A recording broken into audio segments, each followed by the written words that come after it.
है जो प्यार शेयर के चक्कर में पड़े रहते हैं, राइट। अगला बंदा कन्विंस नहीं हो रहा था उनसे, राइट, वो राजी करने के चक्कर में लगे रहते हैं, ठीक है। और ये टॉपिक सबके लिए इंपॉर्टेंट है, कन्विंस।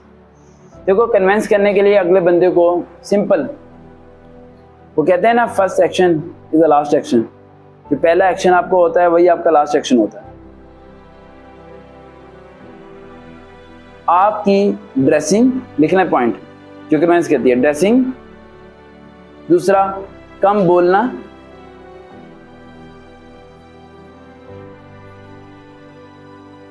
तीसरा, सब्र रखना।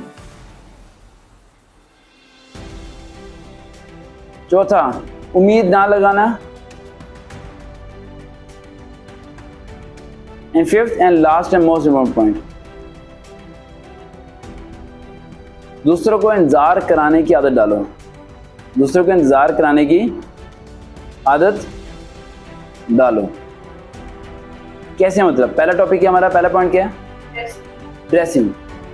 फॉर एग्जाम्पल, आप फौदगी पे गए हैं और आप तैयार श्यार हो के आयशा साहिबा ने मेकअप करके बड़ी हील पहन के नया सूट ईद वाला निकाल के फौदगी पे चले जाए, कैसा रिएक्शन होगा?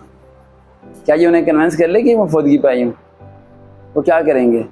फिर ये टिश्यू लेके के आंसू आ रहे हैं, लोग इसे डांटेंगे, मारेंगे, क्या करेंगे? लोग इसे उसके मुर्दे के साथ लिटाएंगे, बेटा हाथ से।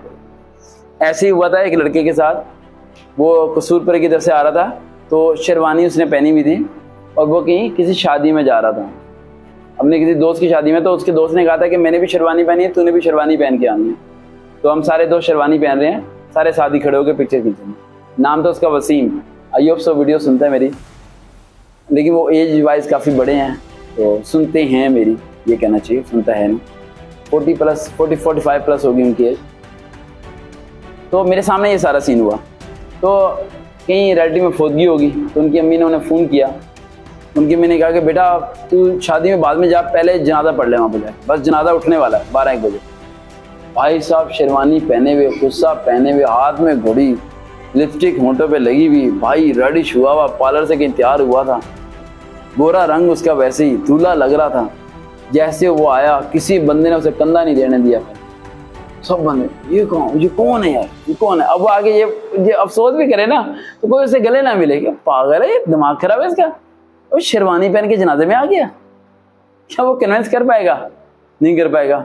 इसी तरह अगर आप मॉडर्न ड्रेस पहन के मस्जिद के अंदर चले जाएं, क्या वो कन्विंस होंगे? नहीं।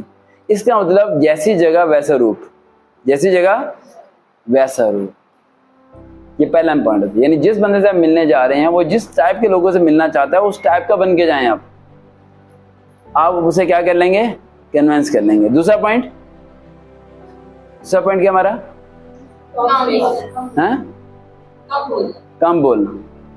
कम बोलने का मतलब होता है अगले को सुनो, अगले को सुनो। आप जब उसके पास गए हो, अगर आप उसे सुनाते रहोगे तो वो आपसे कन्विंस कभी नहीं होगा। लेकिन अगर आप उसकी सुनोगे तो वो इसलिए कन्विंस होगा, जिस तरह शाहरुख खान ने जिससे शादी की है, पता नहीं उसका नाम क्या है, ठीक है। शाहरुख खान ने कहा था कि उसने 3 मिनट मेरी बात सुनी थी और मैं उस दिन कन्विंस हो गया था कि पहली बारी किसी लड़की ने मेरी बात सुनी थी, वरना कोई लड़की मुझे घास भी नहीं डालती थी जब शाहरुख खान नहीं था।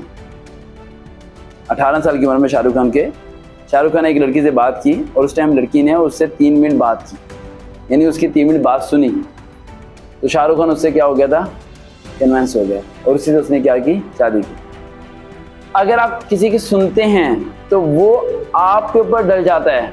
अगर आप किसी को सुनाते हैं तो आप उस पर डल जाते हैं। जैसे आप लोग मुझे सुनाते हो, तो आप सारे मेरे से कन्विंस हो, आप लोग मेरे से कन्विंस हो, इसलिए अपना दुख दर्द मुझे सुनाते हो कि यार सर ऐसे शेयर करते हैं, सर कोई रास्ता निकालेंगे। आप दुख दर्द किसे सुनाते हो? मामा को सुनाते हो। मामा से आप क्या हो? कन्विंस हो। बाबा से आप क्या हो? कन्विंस हो। इसी तरह आपके मामा पापा किसी और को सुनाते हैं, वो आपको सुनाते नहीं है। कभी आपको सुनाया उन्होंने दुख दर्द? अरे बेटा सैलरी कम मिली, आप कहोगे अब्बा जी मैं क्या करूं? आपको सुनाएंगे भी नहीं, क्योंकि उन्हें पता है कि आप सिर फिरे हो, आपको अपनी चीजों के अलावा कोई पूछना नहीं है, ठीक है। और अगर वो अपनी कहानी आपको सुनाएंगे भी तो वैल्यूलेस है, वो करना भी नहीं चाहोगे, ठीक है। आप 10 मिनट फिर वैसे हो जाओगे। इसलिए आपने अगले की सुननी है, अगले की सुनिए, ये चीज़ें कहीं और अप्लाई मत करना बच्चों। ये ना हो कि इस वीडियो की मदद से आप लोग कुछ और ही फायदा उठाना शुरू कर दो। समझ आ रही है? अगला टॉपिक क्या है? पेशेंस, सब्र। बहुत मुश्किल काम है, बहुत मुश्किल। अब एसएमएस नहीं करूंगा उसे, नहीं करूंगा, अब पक्का नहीं करूंगा एसएमएस। अब फिर नहीं, अब तो करना ही नहीं है। दोबारा कर देते हैं ना, करते हैं ना दोबारा। देख किसी और टाइप की बात कर रहा हूँ। वो क्या होता है, वो हम अपने आप को कमजोर बना देते हैं। क्या बना देते हैं? खामोश हो जाओ, क्या हो जाओ? सब्र रखो, काम हो जाएगा। अगला पॉइंट, उम्मीद ना लगाना। उम्मीद ना लगाने का मतलब ये होता है कि अगर आप ये सोचो कि वो शख्स है तो आप हो, वो शख्स नहीं तो आप नहीं, ऐसा नहीं। वो शख्स दुनिया से चला भी जाएगा तो आप जिंदा रहोगे, आप मरोगे नहीं। इससे आप मेंटली क्या रहोगे? स्ट्रांग रहोगे और आप अगले को कन्विंस कर पाओगे। दोबारा मुलाकात होगी। कोई रहता है क्या? कौन सा? इंतजार कराने की आदत। इसका मतलब ये होता है कि कुछ चीजें इनकम्प्लीट रखा करो लाइफ में, हर चीज को कंप्लीट ना किया करो। अधूरे काम, जैसे कि आपके सवाल का जवाब मैंने अभी तक नहीं दिया, कल दूंगा। मेरी तो ये नेचर है ना, मेरी ये नेचर है, चीज़ों को अधूरा रखता हूँ मैं ना, मुकम्मल। अभी आपको भी काफ़ी पॉइंट बताने हैं, ठीक है? तो वो अधूरे रह जाती हैं चीज़ें। इससे क्या रहता है? इंतजार रहता है एक दोबारा मुलाकात का, एक दोबारा ट्रेनिंग का, दोबारा वो का, फिर जाके वो चीज़ मुकम्मल होती है। और फिर भी हमारी कुछ चीज़ें स्किप रह जाती हैं।